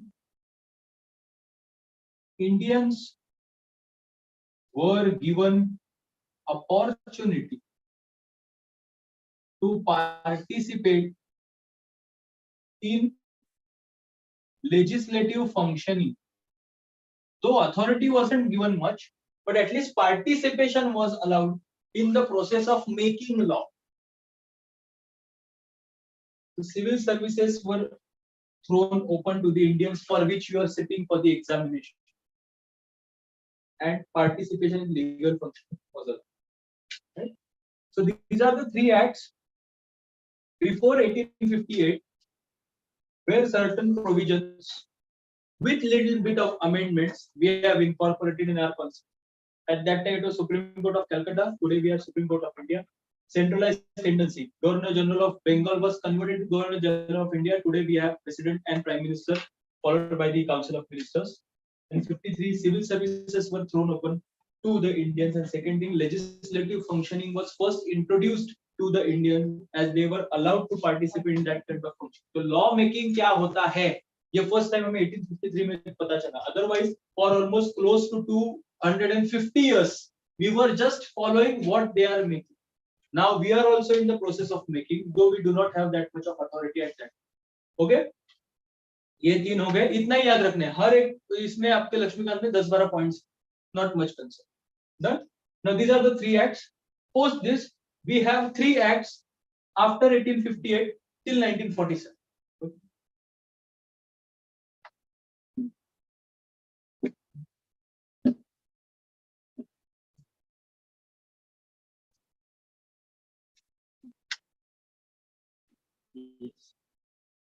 So what happened basically in 1858? So there is a background of revolt of 1857. Right? Now when this revolt happened, because of many reasons it failed. You must be learning it in the modern area because modern India portion starts with 1857 revolt. Before that we call it as a medieval India. Now in 1857 the British Empire realized that these are the traders and not the people who will try to rule a huge territory like India, because at that time it was known as Indian subcontinent. It was not only India, it was Pakistan, it was Bangladesh, it was Sri Lanka, it was Nepal, it was Bhutan, it was Myanmar. Even in Myanmar is a British Empire at that time. So इतने बड़े geography को संभालने के लिए इनको कुछ आता नहीं है, ये सिर्फ खरीदे बेचे इतना ही ठीक है. ऐसा revolt अगर आगे हो गया तो it will be difficult for us to rule this colony, and therefore for the first time through the Act of 1858, the rule of British Empire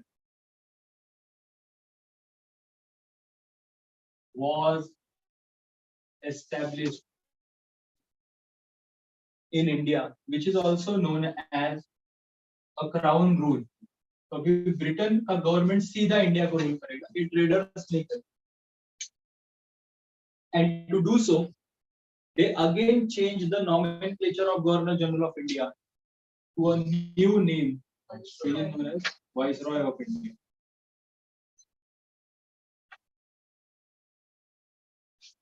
And it was Lord Hennings, first Viceroy.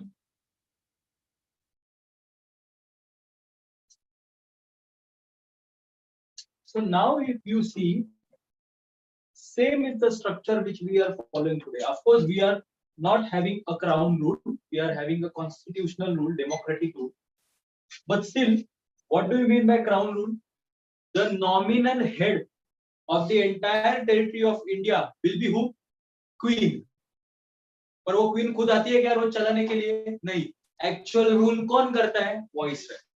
Same is the case. The nominal head of your entire country is who? President of India. कुछ power है क्या? नहीं. Actual country को rule कौन करता है? Prime Minister of India. So same was the structure which we had opted for. Though we do not have this position as being hereditary, we have elections here and therefore we call it as Republic of India. where the head of the state is always elected. ये hereditary है, उसका बच्चा हुआ fortunate है, उसको पता भी नहीं मैं कौन होने वाला हूँ, यहाँ पे ऐसा कुछ नहीं है. ओके, सो ये हो गया फर्स्ट. देन सेकंड सबसे दो इंपॉर्टेंट एक्ट्स जो है, जिसे हम नाम ही दिया है गवर्नमेंट ऑफ इंडिया एक्ट. एक है एक्चुअली 1909 का भी है, पर उसमें कुछ ज्यादा इंपॉर्टेंट कॉन्स्टिट्यूशन के पर्सपेक्टिव से नहीं, इसलिए I am not covering. And सबसे major which is also known as mini constitution, Government of India Act 1990. Okay, now whether the India under British rule is functioning democratically, हमें कुछ voice है क्या? कुछ वॉइस नहीं, हम कुछ बोलेंगे वो सुनेंगे क्या? पैरों को सुनाने के लिए धमाके की जरूरत है, पता है ना, भगत सिंह ने बॉम्ब डाला.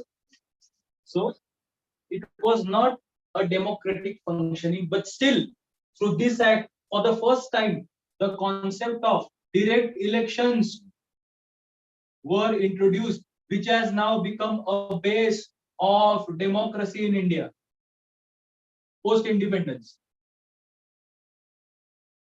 और ये डायरेक्ट इलेक्शंस मतलब क्या है, कैसे कंडक्ट किए जाते हैं, फर्स्ट टाइम 1919 के एक्ट से उसको लाया. दिस फर्स्ट कॉन्स्टिट्यूशन के इंडिया से रिलेवेंट है, इसलिए वही ले रहे हैं हम लोग. Second, for the first time bicameralism was introduced at central legislature, where we were having lower house and upper house. What do you mean by bicameralism? Bi मतलब दो और कैमरा मतलब हाउसेस. सेंट्रल लेवल पे law बनाने के लिए दो houses काम करेंगे. ये 1919 में एस्टेब्लिश किया गया है. एक हाउस को कहेंगे लोअर हाउस, एक हाउस को कहेंगे अपर हाउस. आज इंडिया में है क्या ऐसा? ऐसे ही है. Lower house is known as Lok Sabha and upper house is known as Rajya Sabha. And third, why you are giving this examination, which is conducted by an institution which was established by the British government, that is CPSC, Central Public Service Commission. Right now it is Union Public Service Commission because we have Union of States and Union of India. Central Public Service Commission was established especially in 1926. जो आज UPSC हो, इसके exam हम दे रहे हैं.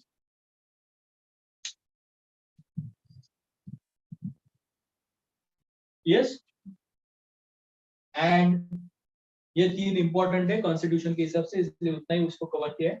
And then government of India act 1935. all of us know there are various other provisions which were introduced by this. The first was majorly bicameralism even at the provincial level. Provincial level मतलब क्या? Provinces मतलब आज के states, वो उनको province बोलते हैं. 1919 के एक्ट से bicameralism at the central level, provinces में नहीं. 35 में प्रोविंसेस में बना. Therefore India, the Maharashtra today has state legislative assembly, state legislative council. Jammu and Kashmir है, कर्नाटका में है, आंध्र प्रदेश में है. जैसे टोटल 7 लेजिस्लेटिव काउंसिल है हमारे पास, 7 स्टेट्स में ही. बाइकैमेरलिज्म. The second is again जो 1974 में हुआ था, उसको चेंज करके आज के सुप्रीम कोर्ट को बेस क्रिएट किया गया है. That federal court was established 1927 में. फेडरल कोर्ट है, तभी क्या है? सुप्रीम कोर्ट ऑफ कैलकाटा, जो पूरे इंडिया का एक छोटा हिस्सा है. आज ये गवर्नमेंट ऑफ इंडिया एक्ट करके federal court of India, federal मतलब उनके आज के नॉमेनक्लेचर में हम उसको सेंट्रल या यूनियन बोलते, तभी वो सिर्फ कलकत्ता से रिलेटेड था. Now they have established a court which is known as today's supreme court. At that time it is federal, central level. Okay. Third सबसे इंपॉर्टेंट, आपके सबके वॉलेट में है RBI, Reserve Bank of India Act 1934. It was established by Government of India. Yes. And variety of other provisions, rule of law, ये वो सब हम लोग को अभी देखने का जरूरत है. Rule of law वगैरह कई Constitution ने नहीं लिखा है, but still that principle is implicitly followed. We are not studying that as of now. It's your first step. Okay. So these are the few provisions from these three acts before independence, which have helped Indian Constitution to have evolved. Apart from this, Indian Constitution has taken certain principles from the constitutions of 60 other countries. 16 नहीं, 60 other countries. सब ढाप ढाप के यहाँ से ढापो और ये कैसा मेरा है बता, ऐसा नहीं है. So all the provisions which are relevant are amended suitable to the Indian situation at that time and is made as a single constitution. How Indian Constitution was made, what was the process of making the Constitution, and after the Constitution was made, we'll start with the first topic of our Indian Constitution with which that document starts. Okay, so as of now, we are ending our lecture. If you have any doubt, you may ask me so. If you don't have, then in the next lecture, we may discuss the same. Yes, do we have? No? Are you sure? Okay, we'll take a leave. Thank you.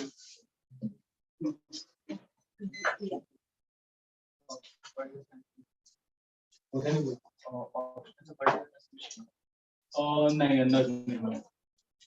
आता काही ठरलेलं नाहीये तसं. बघूया ठरलं तर मग तुम्ही इतक्यात तसं सध्या फक्त जीएस अंडरस्टँडिंग बेसिक्स झाल्याशिवाय एकदम ऑप्शनला उडी टाकणं मुश्किल होईल, म्हणून मी त्याने चालू केलं नसते.